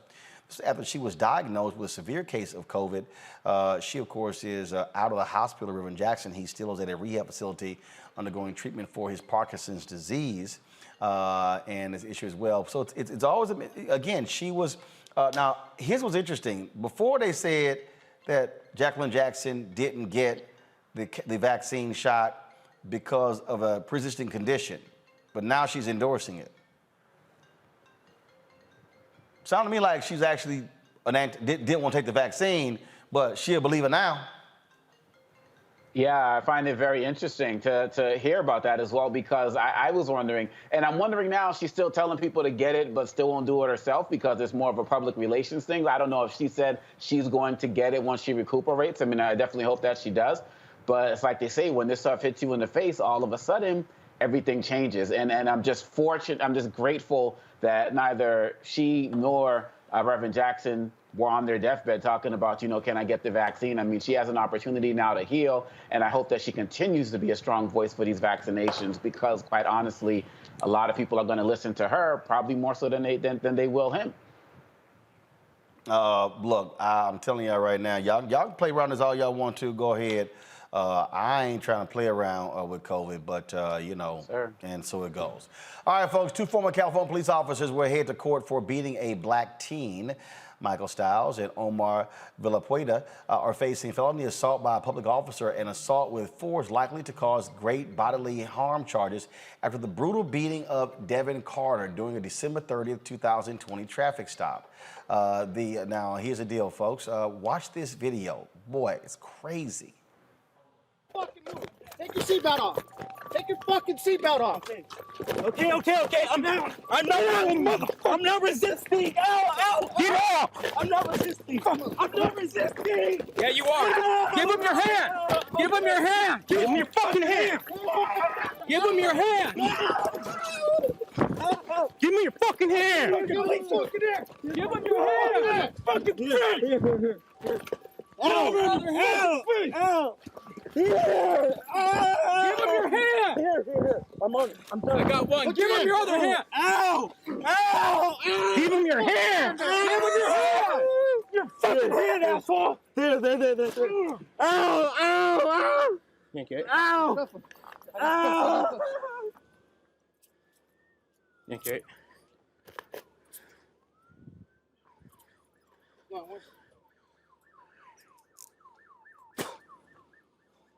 Ow!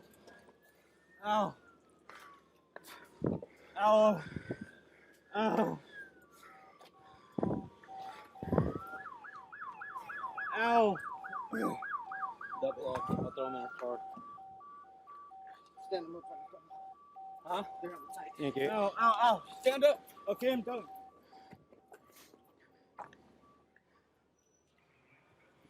I keep saying, Kelly, the only way you deal with these thuggish cops, you got to indict them, convict them, send them to jail, and take their pensions. That's all. Because at this point, it is absolutely ridiculous. I personally had to, mute my phone and everything because I can't keep watching videos like this. I know that they exist. I know that it's still happening, but I personally cannot handle any more trauma to my Black brothers and sisters being imposed upon by racist police or racially biased police. Because it's not just white people, white cops doing this, it's also Black cops. But the fact that it is still this pervasive is triggering, it is traumatic. I can only imagine how scared that young man was on the ground. He's literally screaming, he's not resisting. And by the looks of the video, the pieces that, I have seen previously, he wasn't resisting. But further, it was just excessive force. It was just excessive force. Like, it does not make sense to me how you have every facet of defense and tactics imaginable at your disposal to subdue a suspect in any regard, and you choose to go the most extreme route of violence just because you think our skin is a weapon. It is absurd, it is racist, and they should be up under the jail at this point, because what they did was absolutely disgusting. Yes, they've been fired. All of the administrative stuff is done. At this point, this is purely criminal. They need to be under the jail. Again, Makongo, if you got to have deterrence, and when they say I can get off, that's no deterrent. That's right.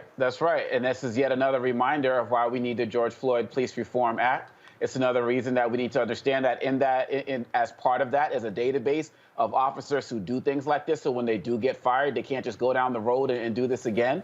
And we also have to be mindful of the fact that one of the things the brother was saying was that he sped up because he wanted to drive to a lit area because he was afraid of what was going to happen in being pulled over in the dark. We saw this a couple of months ago with a soldier in Virginia. Imagine if there was no lighting. This brother might have ended up dead.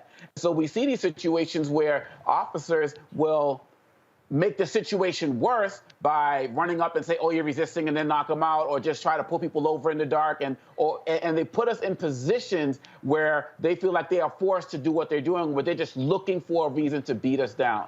And so we need that national registry. There needs to be a trial, and we need that police reform bill passed. And yes, I hate seeing these videos. I actually listened but didn't watch, Kelly, so I was on the flip side of you. But we have to be reminded at the same time that we don't have an anti-lynching bill. We don't have a George Floyd Police Reform Act. And with everything going on, COVID and all of these, we kind of lull ourselves into a belief that these things are not still happening until they happen to one of us. And so we have to keep up the fight and make sure that we're following these cases, because if we don't, no one else will. All right, folks, here's an update on the video that we showed earlier of U.S. Border Patrol agents beating Haitian migrants with whips on horses as well. This is a statement released by the Department of Homeland Security. The Department of Homeland Security does not tolerate the abuse of migrants in our custody, and we take these allegations very seriously. U.S. Customs and Border Protection's Office of Professional Responsibility is investigating the matter and has alerted the DHS Office of Inspector General. In addition, Secretary Mayorkas has directed that personnel from the Office of Professional Responsibility be on site full-time to ensure that the responsibilities of DHS personnel are executed consistent with applicable policies and training in the department's values. Secretary Mayorkas visited Del Rio today and witnessed the extraordinary work of DHS personnel. The footage is extremely troubling, and the facts learned from the full investigation, which will be conducted swiftly, will define the appropriate disciplinary actions to be taken. We are committed to processing migrants in a safe, orderly, and humane way. We can and must do this in a way that ensures the safety and dignity of migrants. I would say anything less than them getting fired, Kelly, is unacceptable. I don't see what's humane about a man with a whip on a horse whipping Black people into submission when they are clearly of no threat to the men on horses with whips. Like, there's no excuse for this whatsoever. And like I said before, or at least I tried to say before, this administration knew what was going on at the border. This administration knew that they were equipped in this way. And if they didn't, they weren't doing their due diligence as an administration regarding who is guarding the border. This is unacceptable on so many fronts. I mean, I'm sorry. It's just unacceptable. It is unacceptable. And that statement to me was a load of BS until I see something otherwise physically, tangibly change. Absolutely. I'm Magongo. I found it interesting. I was kind of reading that with a little bit of a third eye, and they talked about cheating people with dignity who are in our custody. And I'm like, okay, well, if these guys didn't fully cross the border yet, if they're kind of like still on the Mexico side, does it justify what they did? You know what I'm saying? And so I thought that was very interesting in terms of how it was worded. But like Kelly said, until we hear some real consequences and see some real action, in addition to all of the other nonsense that needs to stop, like stopping these flights and letting people know, not letting people know where they're going, these are just words to try to quell a situation, but we need to see some real consequences. Absolutely. And so we will be looking for more of that and so to see what happens next. So, yeah, it's going to be quite interesting. All right, folks. You know what time it is?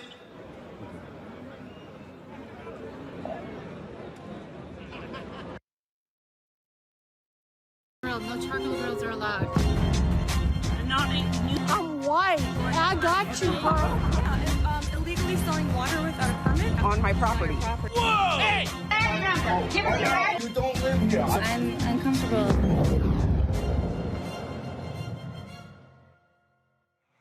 Well, a Karen in Connecticut slaps and harasses a young sailor in a pizza parlor. Watch this. Disgusting. Ma'am, you're on camera. I would leave now before I call the police. Yeah. I will call the police if you don't leave. No, you are not permitted to grab my phone. You're not permitted to grab this hat. Yeah. I don't know where this behavior is coming from. And just let him be. Just let him be. Show his uniform. Show his uniform. Let him be. Show his uniform. You disgrace the U.S.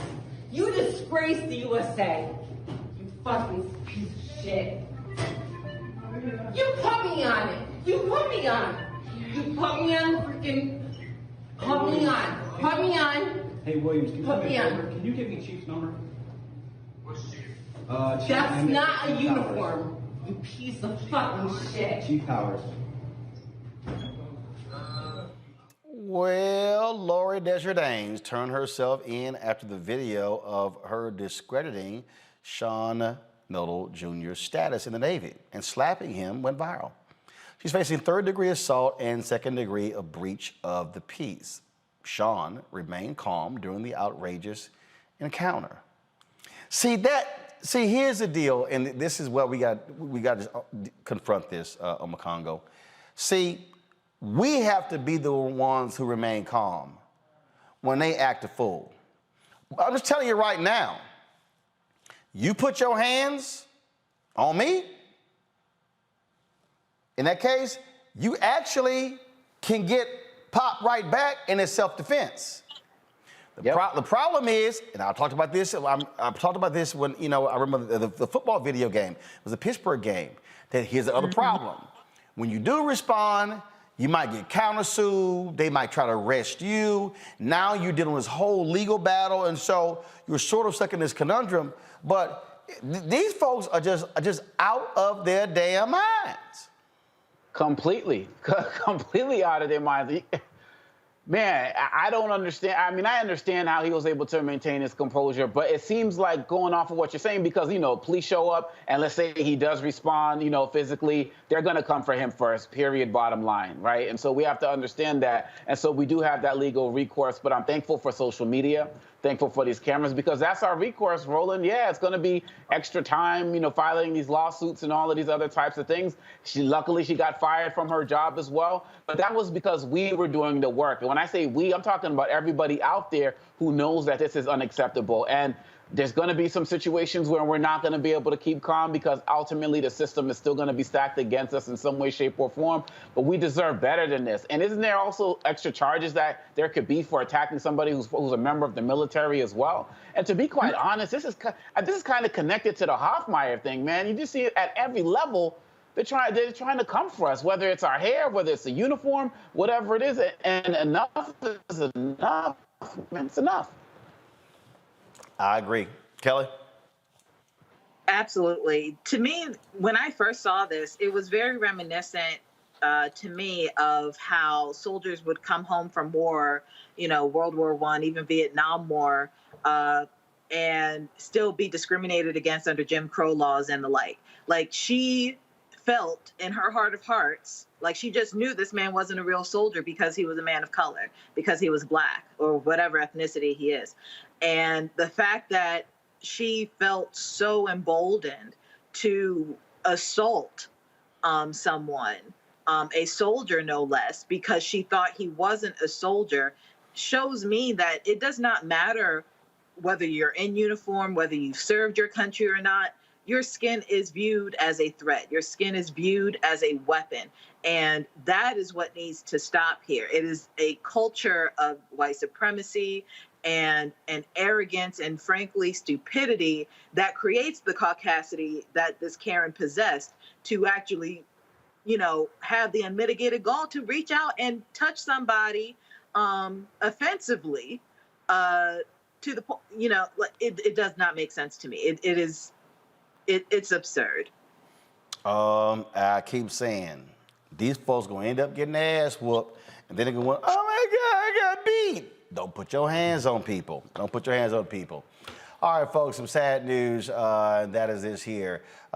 Comedian Anthony A.J. Johnson, best known for his role as Easy on Friday, appeared in many other films, including House Party, Minister Society, Lethal Weapon 3, The Players Club, and BAPS. He has passed away. His family announced that he passed away at the age of 55. No cause for death was given. He also appeared on Martin and Malcolm and Eddie, and so certainly our prayers go out to comedian A.J. Johnson. Man, 55 years old. Also, Pastor Carl Bean has been laid to rest. He was a Motown artist who released the 1978 Billboard charting song, I Was Born This Way, which inspired Lady Gaga's Born This Way. Archbishop Bean funeral took place on Saturday. He became a pioneer in the gay community, starting the Minority AIDS Project and Unity Fellowship Church movement in LA for openly lesbian, gay, bisexual, and transgender African Americans. Growing, the church grew into a national movement, creating the first black church for the LGBT community. Archbishop Carl Bean passed away at the age of 77. Also, family, friends, and fans got to say their final farewell to award-winning gospel singer Lee Williams. Williams founded Lee Williams and the Spiritual OCs, a quartet formed in the late 1960s. They performed soul-filled gospel music for nearly 5 decades. The group won several Stellar Awards and a Soul Train Award. Williams' funeral was held in his hometown of Tupelo, Mississippi. He passed away at the age of 75. All right, folks, certainly thoughts and prayers go out to all of them, these African Americans who have passed away, and so we certainly honor their work and what they contributed to our society. All right, folks, coming up next after this very quick break, we're going to talk about your workouts. What you need to do to, if you think you're doing stuff right, you ain't seeing results, how do you switch that thing up? That's next on Fit, Live, Win, right here on Roland Martin Unfiltered, streaming on the Black Star Network. When you study the music, you get Black history by default. And so no other craft could carry as many words as rap music. I try to intertwine that and make that create whatever I'm supposed to send out to the universe. A rapper, for the longest period of time, has gone through phases. I love the word. I hate what it's become, and to this generation, the way they visualize it. Its narrative kind of like has gotten away and spun away from, I guess, the ascension of Black people.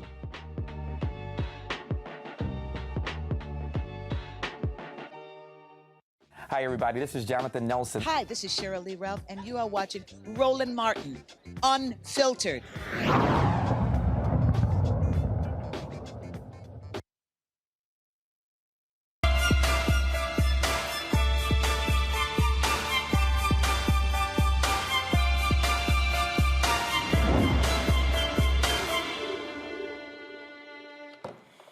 All right, y'all, we all want to get in better shape, so people hit the gym, but what happens if you don't have a trainer? How do you know you're working out correctly? Here to tell us about the top 5 workout mistakes is Dooley Lucius, the founder of Effect Fitness in Atlanta. Glad to have you back on the show. I got a text message last time you were on from somebody who used to work for who said, boy, you had that country boy on the show. I'm sure glad to see him doing well. That was Tyler Perry. Yep. Shout out to Mr. Perry, man. Absolutely. All right, let's talk about these top 5 mistakes. Number 5, the biggest screw up folks make when they are working out. Like I said, bro, I think the biggest mistake people are making right now, man, is just not having a plan. So, like most people you see in the gym, man, they're kind of wandering around. They don't know what this machine works. They don't know what that machine works, especially if you, like you say, if you don't have a trainer. And I think if you could just educate yourself on simply looking at the machines, every machine in the gym today, it shows you exactly what body part is working on. So when you're walking in the gym, just simply spend 5 or 10 minutes just educating yourself. If you say, I'm going to do arms today, walk to every machine, look at it. It's going to tell you exactly what to do. And man, just educate. I want to work biceps today. I want to work chest today. I want to work triceps. Just look at the machines and just educate yourself on simply just that part right there. All right, so what about this whole issue of inadequate nutrition and hydration? So here's the question. If we work out in the morning, do we eat before we work out, after we work out, Do we work out on an empty stomach? Do we do a banana? Do we do protein shake? What do we do? I'm thinking you're doing a little bit of both. So right before the workout in the mornings, which is, in my opinion, it's just my opinion, Ro, it's the best time to work out. Because if you ever miss in the morning, you still got the opportunity to get back in the gym in the afternoon. So in the morning, the best time, to me, it's the best time to work out. You got a little room for error. Because if you miss in the afternoon, there's no way you're getting back in there super late at night. But I would suggest you eating something light, like a piece of fruit, like maybe a protein shake right before a workout. But the key meal, Roland, is right after the workout. Like, you see so many people that don't know what to eat after the workout, and they end up not having a plan, so they're going to get something fast. They end up at some damn fast food restaurant. So I think the most important part is make sure you put the right stuff back in after the workout, because that body is burning. Your body is burning. Your body is burning. So you want to make sure you want to put that protein in there, make sure you got something, because that body is burning that fat. So you want to make sure you're putting the right stuff back into your body after the workout. Okay. All right. This is probably a good one. Inadequate warm-up. I see this all the time when people play golf. They do not do a proper warm-up. And they see me over there stretching, using my bands, and I'm like, all right, y'all going out there and try to hit cold, see what happens. Yeah, like I said, that's the warm-up. That's the warm-up. That's getting to the gym early. That's having a plan, man. Like I said, from playing golf, for any sport, if you don't warm up properly, I'm telling you, it's not happening. It's just not happening. It's not happening. All right, let's see here. This is probably, I don't know if Kelly and Congo, y'all have this issue. Resting too long in between sets. How long are we supposed to rest? 5 to 10 seconds max, man. 5 to 10 seconds max. But that's where that accountability. 5 to 10 seconds, not like 30? What? No way. No way. No way. Okay. 5 to 10 seconds, man. You got to be back in that next set. You got to be back. But that's what I'm telling you. If you might not have a trainer, but you got to at least have an accountability partner. Even trainers don't like to work out by themselves. Like, I never like to work out by myself. So 5 to 10 seconds, that one person go, you should be hopping right back in after them.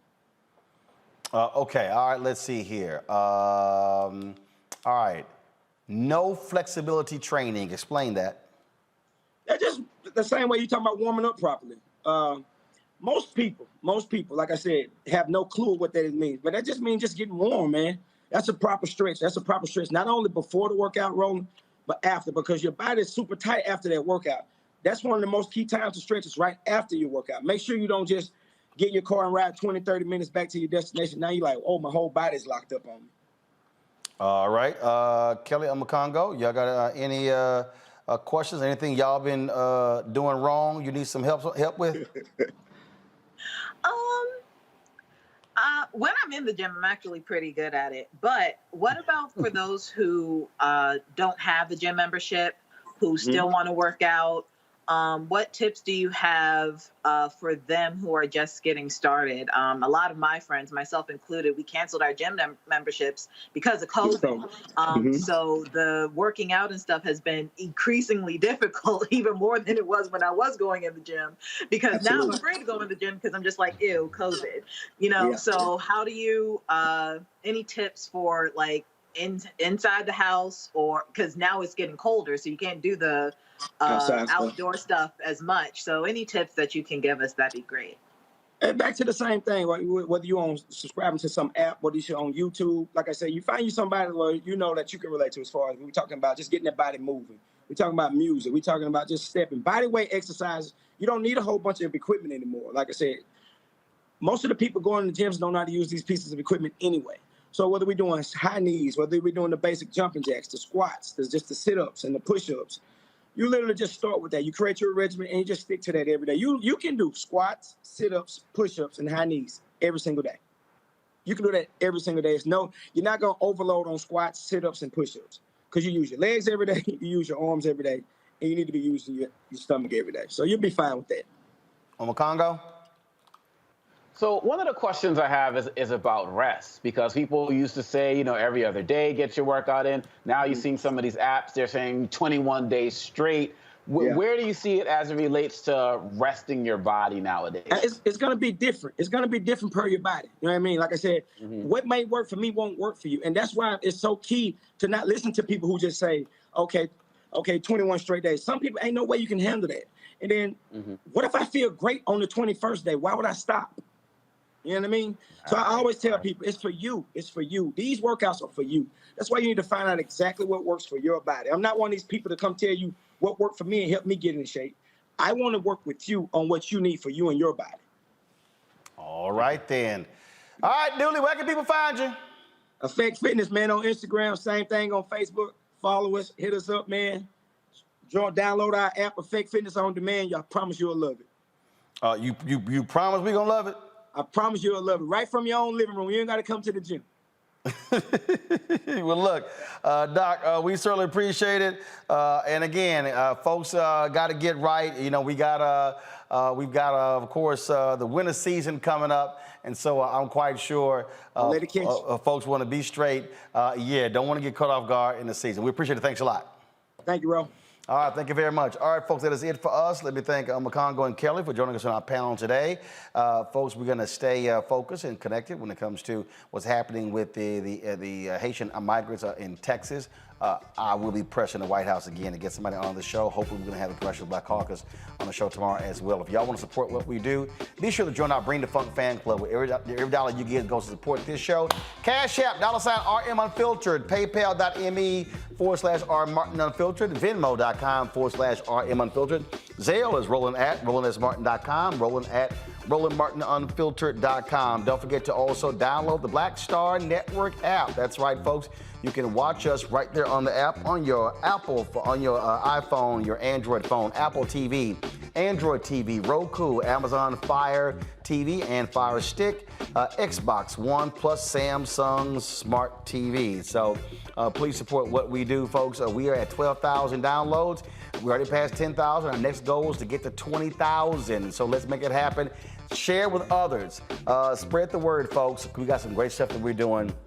And I cannot wait to unveil the next steps for us. That's it. I'll see you guys tomorrow right here on Roland Martin Unfiltered on the Black Star Network. Holla!